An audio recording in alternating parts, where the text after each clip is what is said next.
শহীদ রাষ্ট্রপতি জিয়াউর রহমান ও আপসহীন দেশনেত্রী বেগম খালেদা জিয়াকে। বাংলাদেশের মোট জনসংখ্যার 50.58% নারী, প্রায় 90.42 মিলিয়ন। মোট জনসংখ্যার 28.36% এর বয়স 0 থেকে 14 বছরের মধ্যে। আমি স্কুল শিক্ষার্থী থাকা সময় আমার একজন শিক্ষিকা ছিলেন।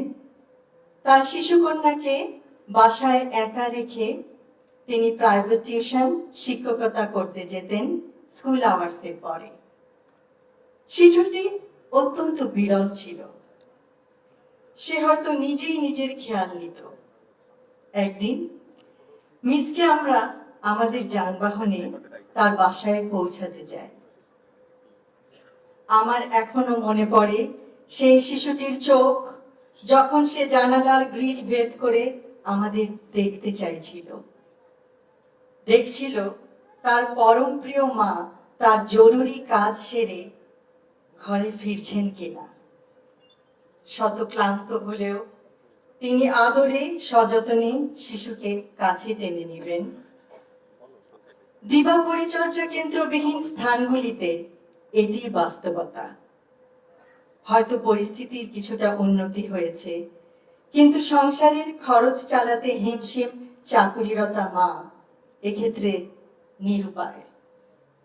123টি চাইল্ড ডেভেলপমেন্ট সেন্টার এ 7360টি শিশু পরিচর্যা পাবে, যা মোট শিশু জনসংখ্যার 0.034%।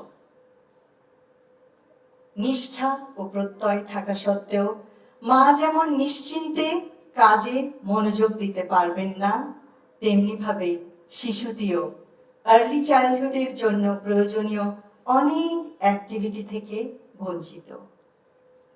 সে সমবয়সীদের সাথে খেলা করতে পারবে না, সর্বোপরি সুস্বাস্থ্য অর্জনে বঞ্চিত হবে।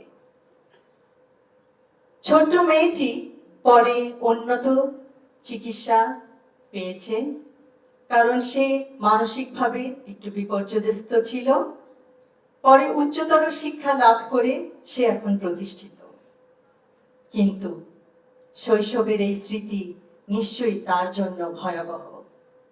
যে সময়ে তার সমবয়সীদের সাথে খেলাধুলা করার সময়, বিভিন্ন আর্লি চাইল্ডহুড ডেভেলপমেন্টের অ্যাক্টিভিটি করার সময়, সেই সময় হয়তো কখনো তার খিদে পেয়েছে, কখনো ভয় পেয়েছে, শেষ পর্যন্ত ক্লান্ত হয়ে ঘুমিয়ে পড়েছে মা বাবার অপেক্ষায়।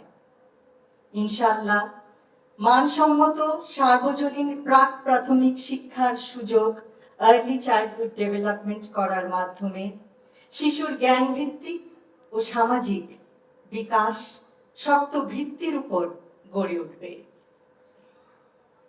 আমি আজ ধন্যবাদ জানাতে চাই সকল কেয়ার গিভার মা বোনদের তাদের মানবিক এবং অত্যন্ত কঠিন কাজের জন্য।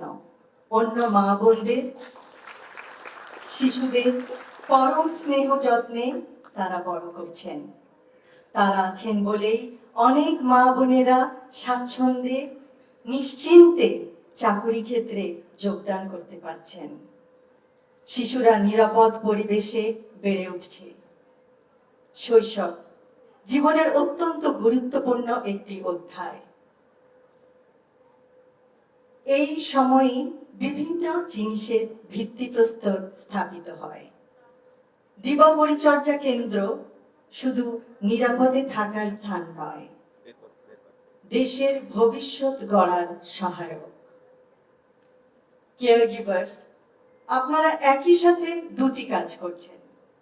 বাংলাদেশের ভবিষ্যতের ভিত্তিপ্রস্তর স্থাপন করতে সহায়তা করছেন। ভিত্তি সততা, ভিত্তি নিষ্ঠা, ভিত্তি শান্তির, ভিত্তি শিক্ষা, ভিত্তি সংস্কৃতির, ভিত্তি মানবিকতা, ভিত্তি সহনশীলতার, নিয়মানুবর্তিতার, কৌতূহলের, অধ্যবসায়ের, পারস্পরিক সম্মানের, দেশপ্রেমের। বিরাট নারী জনসংখ্যাকে বেকারত্বের বোঝা থেকে পরিত্রাণ দিচ্ছেন। পরিশেষে এই সুন্দর, সুপরিচালিত, সুপরিকল্পিত দিবা যত্ন কেন্দ্র পরিদর্শনের জন্য এবং কেয়ার গিভারদের সাথে সাক্ষাতের জন্য আমন্ত্রণ করায় সমাজ কল্যাণ, মহিলা ও শিশু বিষয়ক মন্ত্রণালয়কে বিশেষ ধন্যবাদ জানাচ্ছি। শিশুর প্রারম্ভিক যত্ন ও বিকাশের সেবা যত্ন কেন্দ্র সারা বাংলাদেশে ছড়িয়ে পড়ুক। সকলকে ধন্যবাদ। আল্লাহ হাফেজ। ধন্যবাদ আজকে সম্মানিত প্রধান অতিথিকে তার জ্ঞান গর্ভ